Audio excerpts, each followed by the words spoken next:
పశ్చిమ గోదావరి జిల్లా భీమవరం శ్రీరాంపురం శ్రీ రామలింగేశ్వర స్వామి వారి ఆలయంలో శ్రీవల్లి సుబ్రహ్మణ్యేశ్వర స్వామి వారి దర్శనం కోసం భక్తులు బారులు తీరారు. తెల్లవారుజామున 2 గంటల నుండి భక్తులు అధిక సంఖ్యలో ఆలయానికి వచ్చి క్యూ లైన్లో స్వామివారి దర్శనం కోసం వేచి ఉన్నారు.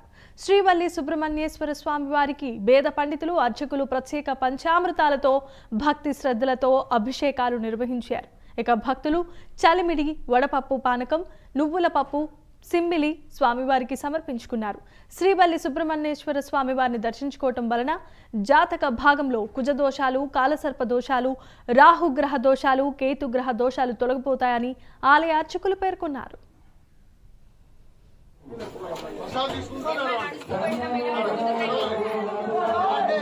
నిలబడకూడదు.